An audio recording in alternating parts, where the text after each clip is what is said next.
I'm Mark Pitchers, fishery owner, consultant and carp freak. Double bubble. Big pits, tiny ponds, day tickets, club lakes, syndicates, I've fished them all. Let's turn up for the books. I love the peace, the tranquility, the anticipation and the thrill of the chase, but ultimately it boils down to one thing, a carp in the bottom of a landing net. High five! I've been the traveller in Crafty Carper. I'm now the face of Total Carp's 20s challenge, so I certainly know a thing or two about catching carp under pressure. But I now face my toughest challenge yet. Carp fishing missions set by you on Fox's Facebook page. And once the guys at Fox select that challenge, I have no option but to accept. Can I do it? Yeah. Oh, we've got him! Yes! This is the challenge. Hello carp freaks and welcome to my second challenge. The response has been absolutely incredible. We've more than doubled the number of suggestions we got last time round. One of my favourites actually was from Adam Snowden, and he actually wrote to me on my personal page and followed up with a private message, so he's certainly very keen, and he said, can I do the entire session naked? No, but I'll send you a few photos to keep you happy. But the one we did go for in the end was by Carl Smith, and he asked if I could catch a carp off the bottom, in the middle on a zig, and off the top. Now quite a few of you actually wrote in with that suggestion, but Carl specified that all the fish had to be mid-doubles or bigger. So with that in mind, I decided to come down to one of the most popular day ticket waters in the country, and that's Linear Fisheries. The reason I picked here is just because there's a number of lakes. If the fish aren't perhaps playing ball on one lake, we can move around to another and hopefully find a few feeding fish. Now, the conditions aren't good at all. I mean, back home in Yorkshire, there's forecasts of torrential rain, flooding, strong winds. I mean, catching fish on the surface in conditions like this, it ain't going to be easy, let's face it. But I've come here to Oxley's Lake. As I drove down the track, I saw one of the swims was free on the end of the island. Literally did a handbrake emergency stop when I saw it was free. Ran in the peg with a couple of buckets, sat down for 5-10 minutes, and I've already seen quite a few fish showing. So I'm actually quite confident we can get fish on the bottom and a fish on the zig sorted, and that just leaves the monumental task of catching one off the top. Let's see how it goes, eh?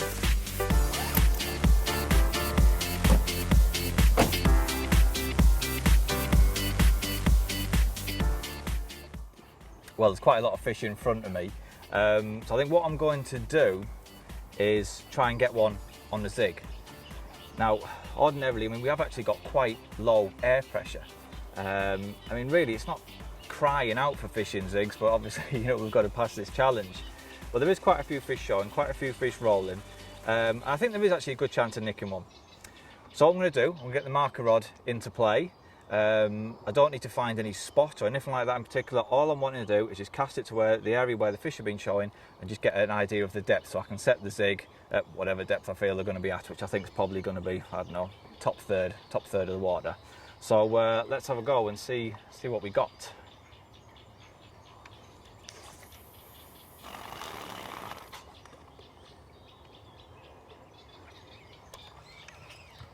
Always make sure your spool's at the bottom of the shaft when you're doing this, otherwise you lose a couple of inch or an inch or whatever.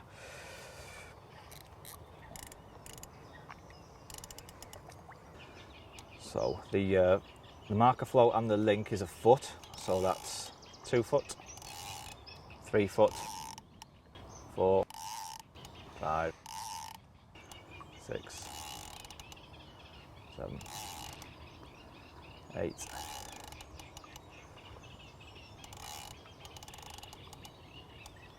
10 foot, exactly 10 foot. Okay, let's have a little cast to the right and a little bit beyond. I've had a few more casts around with the float, and as you'd expect when we fishing near an island, that the bottom does slope up, and in the space of a rod length it shelves from 11 to 8 feet. So it's quite nice really to have that sort of variation in depth. I can cover a bit more ground if you like, and what I'm going to do, I'm going to tie up a few zigs at a few different depths and start bombing a little bit of bait over the top, I think. And there's a few fish still in the area, so let's get cracking.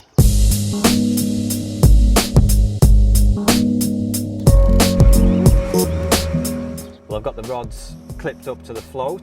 I've got the spawn clipped up as well. All I did was just take off the spawn, put on a small lead, 2 or 3 ounce lead, cast out to the float just to get the distance right, and put it in the clip. And then the end setup itself, I mean, doesn't really get much more simple. I'm just using an 18-pound Exocet main line straight through. Obviously no leaders, no tubing, nothing like that. Obviously there's no point if you're fishing with a 8, 9, 10-foot hook link, so there's no need for it all to be pinned down out the way. So I've got the 18-pound Exocet, and I've got one of the slick lead clips. Quite heavy lead, it's a 4-ounce lead.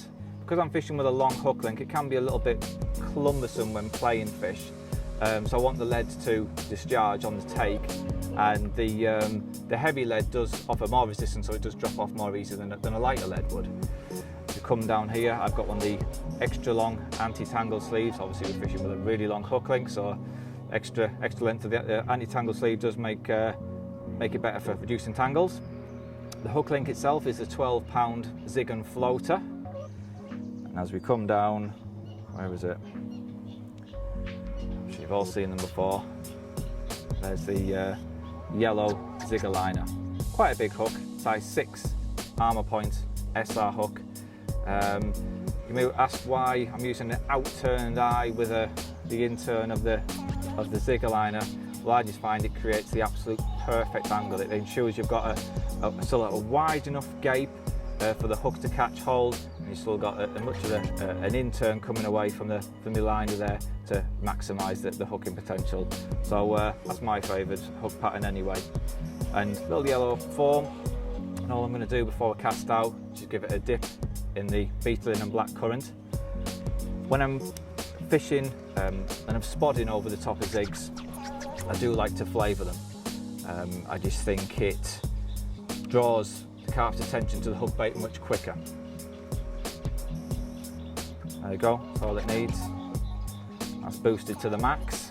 So let's get it out there.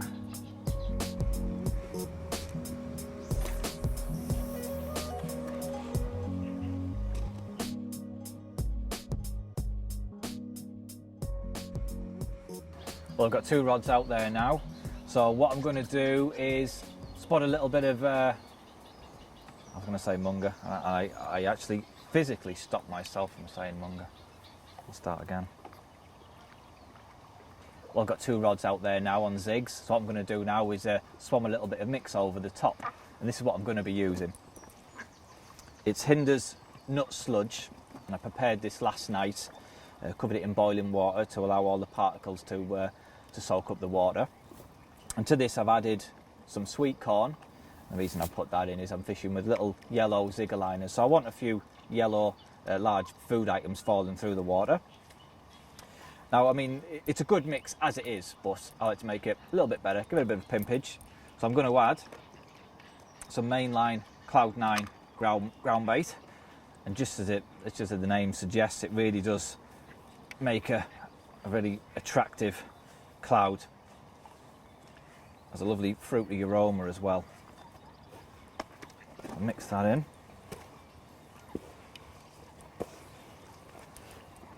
Try and get right down to the bottom.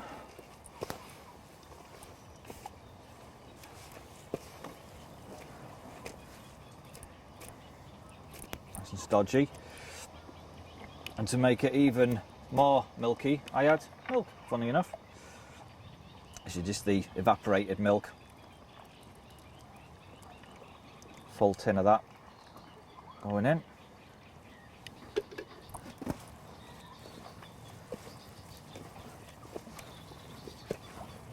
And that really will kick out a really attractive milky white cloud for the fish to home in on. If I throw a bit in the edge, you'll see it in full effect.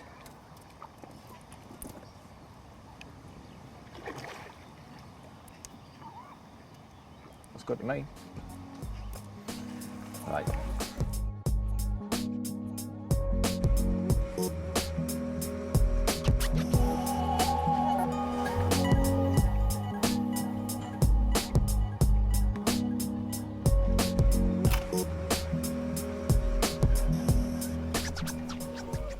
Well, although we've got the zigs in play now, conditions really do lend themselves more for fishing on the bottom. We've got a low pressure system, quite a decent wind blowing.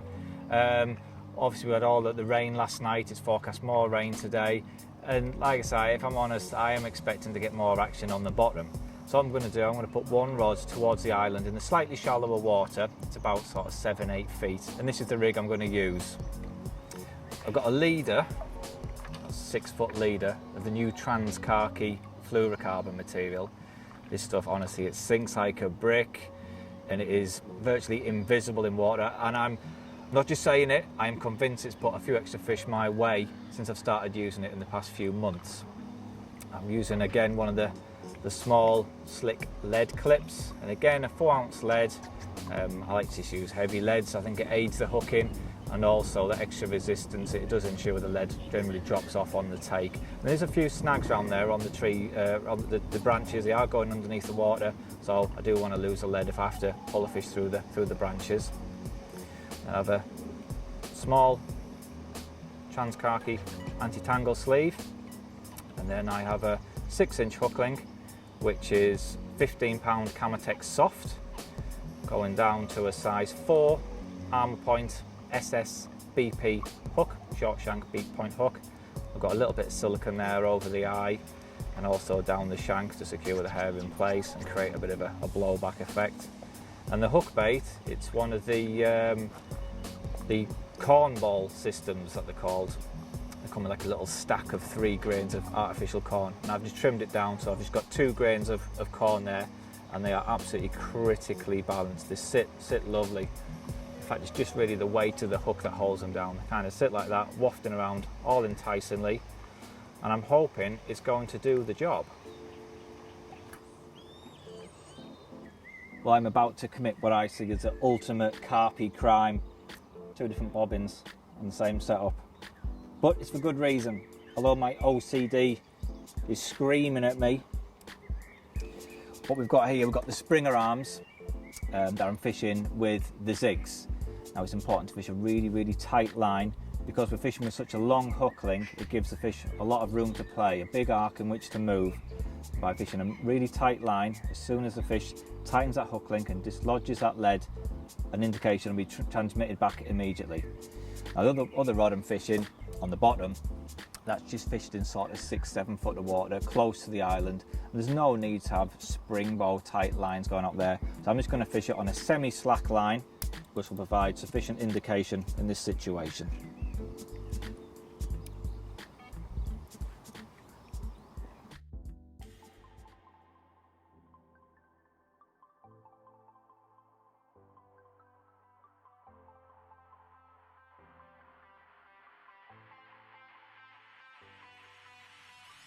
That didn't take long.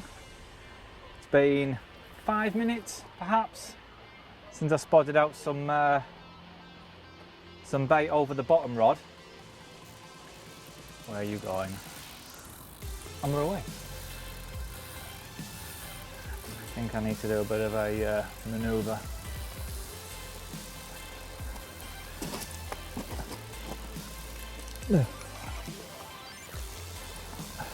No need to stress. That's all it is. Okay. I forgot my net. Come on, as long as you're over, what, 14, 15? What's a mid-double? 14. Yeah. Some would say 15's a mid-double, but that's just being a bit picky. I'd even say 13 and a half. I did 10.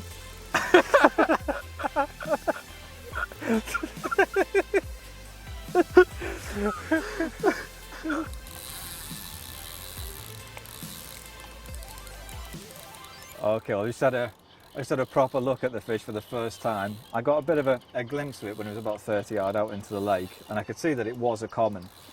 And I don't mind admitting my bum was twitching a bit, because there is a 48-pound common in here.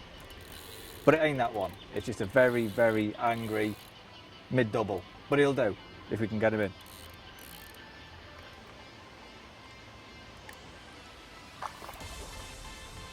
It's a bionic double. Look at it go.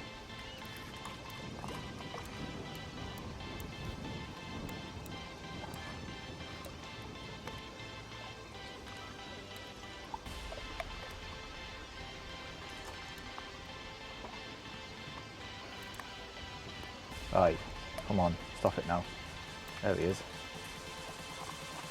See the corn, he's poking out the corner of his mouth. Let's come off. And that's the bottom rig done. Very nice. How big is he? Yeah, I think we can say that's a mid-double. Don't you, Mr. Cameraman? He's a mid-double. Excellent. Nice. Let's get the mat out and have a closer look at him. And here we are, we're off the mark. Nice common, about £15, which means the bottom rod is past. All that's left for me to do now is get one on a zig and then one on the surface. Wasn't going to be easy, but it's not going to be easy. But getting this fish early doors puts me in a lot better contention than it did 10 minutes ago.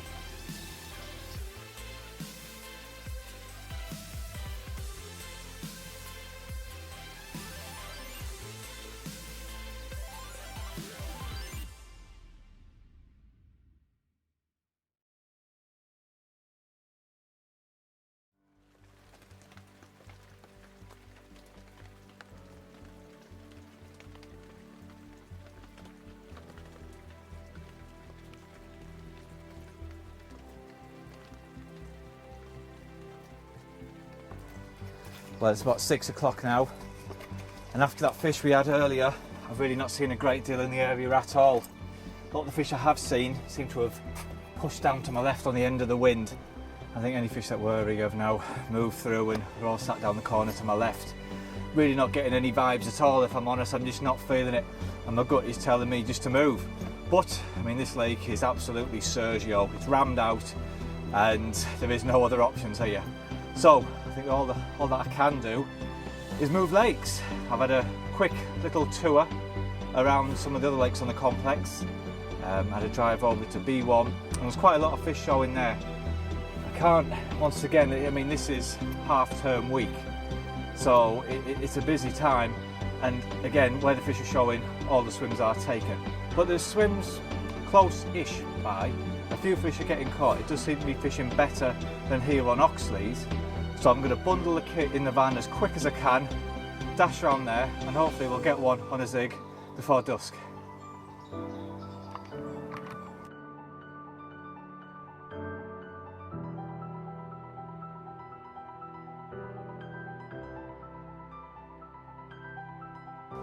Well, here we are over on Brasenose 1. Just managed to get all 3 rods out on zigs. It seems a bit crazy in my head because all my carpy instincts are shouting at me to be fishing on the bottom. We've got a mega low pressure just coming in. It's fairly cool, windy, drizzly, perfect for fishing on the bottom. But, well, we'll give it a go, eh? I've got one on a yellow zigger liner, fished in sort of the bottom few feet. One a little bit higher up on a black zigger liner, and one with a bit of a black and yellow combo going on. So I shall remain optimistic more than confident, but we'll give it a go. Anyway, I think it's time for Harry the cameraman to get the pizzas ordered. He's nodding, that means a yes. See you later.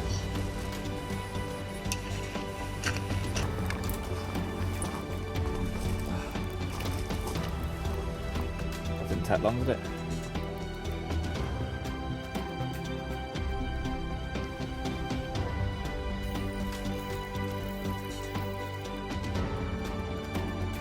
There it is. Oh, the net's stuck.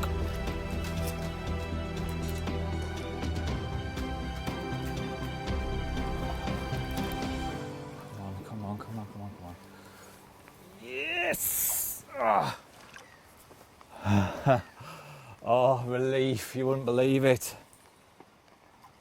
Oh, it's not a bad one. Bigger than I thought, actually. It's a 20-pounder. Oh, you would not believe the relief, I can tell you. 2 out of 3 complete. Let's get them floaters out.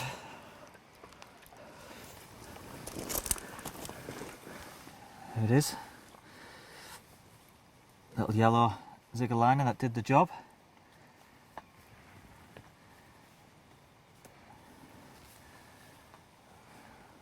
That's all it was. Well, the last time you saw me, I was just saying how perfect conditions look for catching fish on the bottom, and then off it rattles on the little yellow zig just to make me look an absolute fool. But I'm not exactly bothered. This weighed 23 pounds 10 ounces, so that's 2 challenges now ticked, 2 tactics methods ticked off the list, which just leaves us with the monumental task of trying to catch one on a floater. But for the time being, I'm quite happy with this one.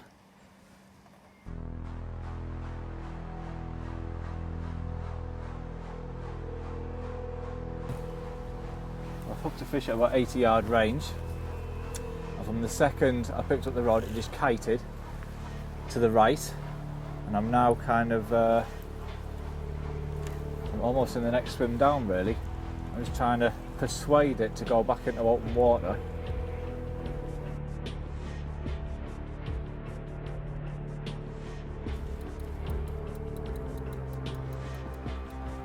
Well, I like to pass my rod over through the trees and the bushes, and I'm now in the peg next door. This fish hasn't been cooperative from the start really. Harry the cameraman, he's ran back and got my net from my original peg. Well, I've got a little bit of a confession to make here. After I caught that fish on a zig, I've got to be honest, I wasn't overly content with that 15 pounder that I caught on the bottom earlier. So what I did, instead of putting that zig back out there, I swapped it over for the same bottom bait rig you saw me using over on Oxley's, and this is what's rattled off.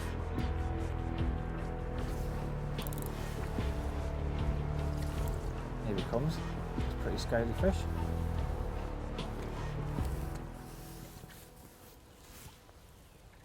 Yes.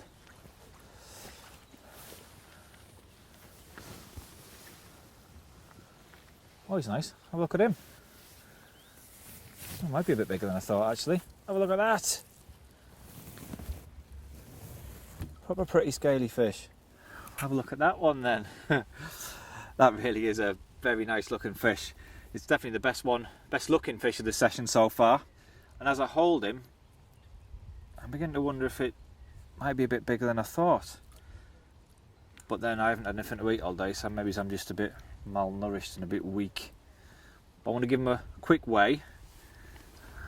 I reckon he's got to be high doubles. Might have even been a bit bigger before spawning. Zeroed the sling already.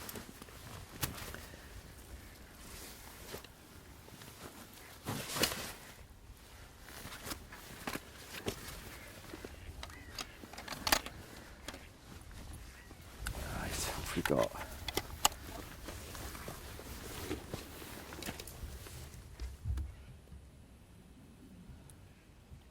$18.5.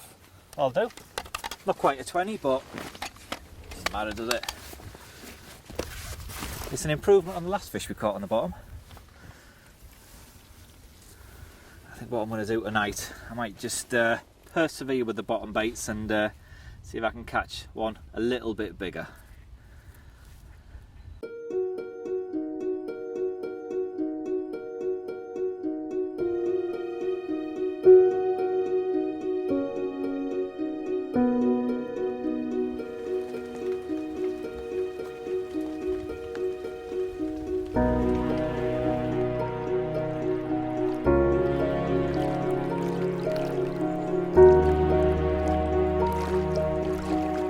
Good morning.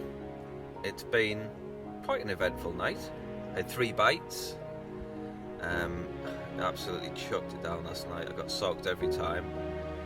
I had 2 fish around mids, upper doubles, along with a 3-pound roach, which was I was not expecting. But Harry, the cameraman, is still kind of like foaming at the mouth with anger that I didn't wake him up for him to see it and film it and take pictures, but it wasn't a challenge that was set, so I didn't bother. But I'm looking at the conditions out there now. The wind's really picked up. the weather today is for heavy torrential rain. And yeah, we've got to catch one off the top, so that'll be fun.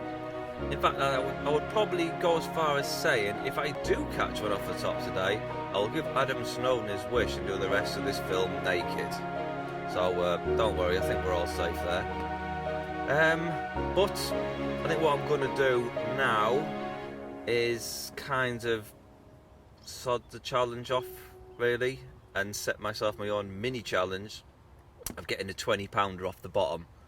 I've had a few fish on the bottom. We had the 18.5 last night, couple of mid doubles through the night. But if I can get a 20 off the bottom, at least then we'll have one off the bottom, one in the middle, and then just got to get one off the top. So who knows? Let's see. See you soon.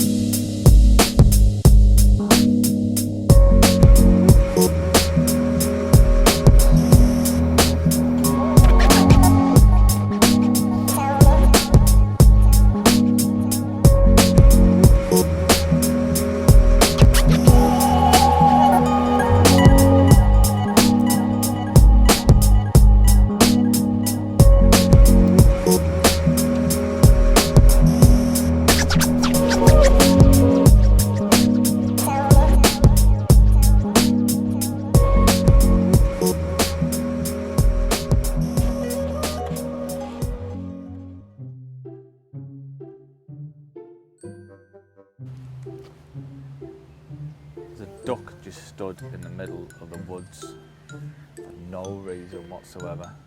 How random is that?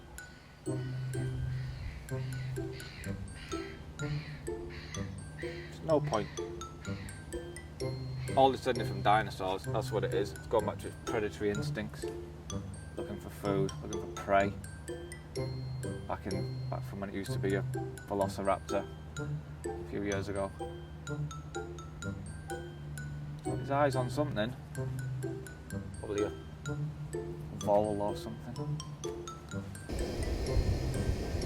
What are you doing? I'm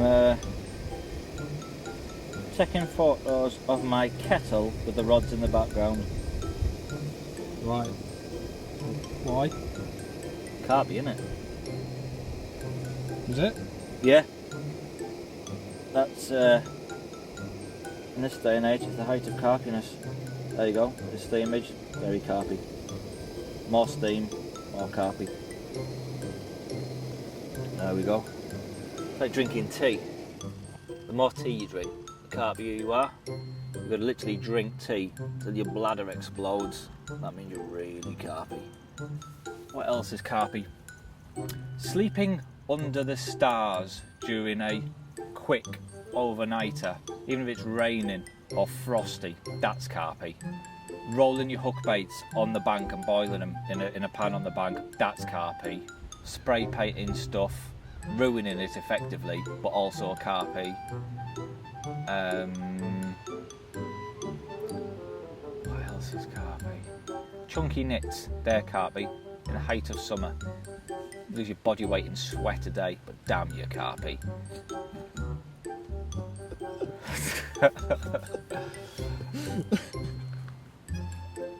Trying to catch one on the top and there's really no point or need. That's carpy. I think the carpiest thing I ever heard. This is carpy.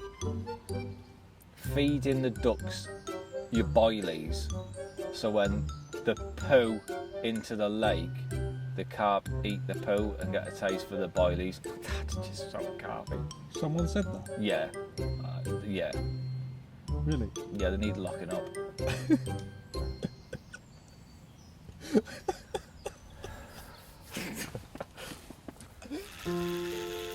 Well, it's been a pretty unrewarding few hours.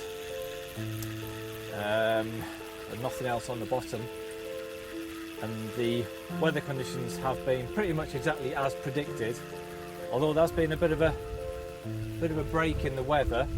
Well, a break in the rain, I should say. But the wind's been a bit stronger than what was originally forecast. And it's also quite a lot colder. probably temperatures are only sort of 12, 13 degrees, so not great surface fishing weather, is it really? But it's still a challenge to do at the end of the day. So what I'm going to do now, I'm reluctantly winding in the bottom rods, and I'm going to go on a bit of a tour of the complex and just try and find any sort of area of sort of calm slack water, either on the lee of the wind or some sheltered little bay, just anything, just where I'm just going to get a little bit of calm water, which will hopefully be a bit sheltered from the wind, and as a result a little bit warmer. And you never know, stranger things have happened. I might just pass this challenge yet. Let's see. I've just arrived at the top end of Brasenose 2 Lake. Never actually fished this lake before, so I don't really know a great deal about it. But what I can see is obviously the wind is smashing down the opposite end of the lake, right at the far end where it narrows up into a little bit of a bay. There is an area of slack water. There's a little bit of weed present as well, so I'm guessing it's a bit shallower. I really don't know. But I'm guessing it's a bit shallower up here. And I think it probably is going to be our best chance of getting a fish off the top. It's not warm. I've drove down here. The temperature on the car, on the van, is reading 13 degrees, so not exactly tropical. But I think that if there is going to be any fish willing to take a floater, it will be up here on the back of that wind. So what I'm going to do now, I've got a bucket of floaters here, and I'm going to sex them up a bit. Right, so what I'm going to do is just use some sunflower oil. And all I do is just pour it over the floaters, and I'm using a mixture here of small biscuits. There's cat biscuits, tiny floating pellets, little tiny puppy dog biscuits as well. And the reason I'm using these little tiny pellets is just obviously if I'm going to be spomming them out, the amount of floaters in that one spom will cover such a big area. It'll hopefully attract more fish than if I was to spom out, say, normal dog biscuits or a standard size pellets. So just more floaters covering a wider area, hopefully providing more attraction. And the idea of the sunflower oil is the floaters really do emit a very oily slick. So I can see whereabouts the floaters are in the swim at all times. I can see where they're drifting. I know if they've gone out the swim, if they catch the ripple and move too far, I know when to top up again. So I've got a nice steady stream of floaters going through the swim. Now the reason I use the sunflower oil, I prefer vegetable-based oils to coat the floaters in rather than fish oils. Personally, I think they're a little bit more viscous, and as a result, if the water isn't particularly warm, I think you get a bit better slick leaking off rather than with a fish oil, which can, I wouldn't say congeal, but it's just a little bit thicker, and as a result you won't get the slick. Right, so in that goes. You want to put it in fresh rather than letting them soak in the oils. You want it to be coated all on the outside. You don't want it to soak up too much, because as soon as them floaters go in the water, I want the slick to be created immediately. Obviously if they absorb that, they won't emit it till they start to swell up and sort of release it. So give them a real good glaze. Mix them around so they've all got an even coating.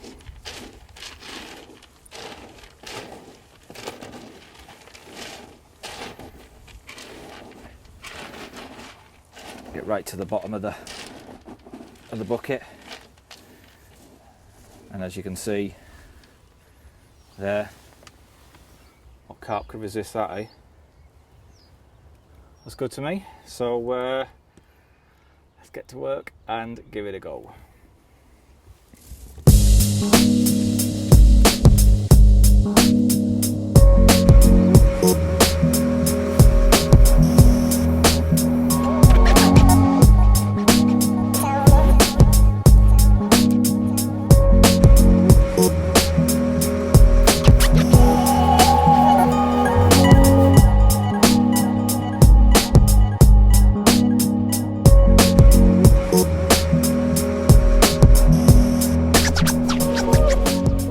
Well, I never thought I'd find myself in this position.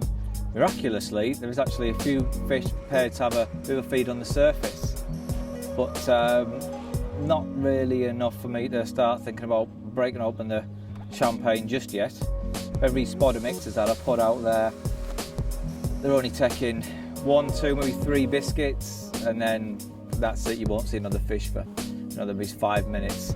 So they're not really feeding aggressively or confidently enough to even warrant getting the rods out of the van, to be honest.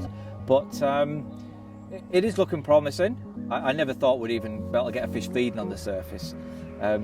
It's still only fairly early. It's late morning. So as we move into the afternoon, hopefully the temperature will just rise by a degree or a couple of degrees, just anything. It might just make them just be a bit more inclined to have a bit of a proper feed on the top. So fingers crossed, let's see.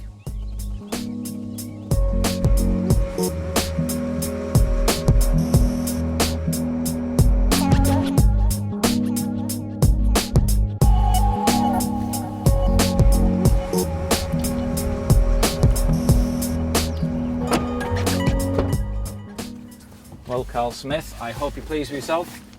That's my first challenge failed, but I always knew this one was going to be difficult. And when we set this challenge, it was about 3 weeks ago, conditions were perfect. It was really warm, summery conditions, and in the past couple of days, the temperature's taken a tumble. We had low pressure, lots of rain, lots of cold water going in the lake, and they just haven't responded to surface tactics. I mean, Linear is a brilliant venue, a brilliant floater venue as well, but conditions have to be right. And although other venues may well have produced fish on the top, on Linear, it just wasn't one of them times. But let's look at the positives. Managed to get a fish off the bottom quite quickly over on Oxley's. We then moved on to B1, got that 23 pounder on a zig, and it was a great fish to do that with. Then had a 3 pound roach, which I wasn't expecting, and if Harry the cameraman hadn't been so lazy and I got out of bed when I shouted him time and time again, he might have got that on film, but never mind. Plus I also didn't have to do the rest of the challenge naked, so that's a result. But that's it for me now. I'm going to hit the road. Keep your eyes on the Fox Facebook page and also my page as well, and I'll be asking you for new challenges very soon, and hopefully next time I'll be more successful. Catch you then.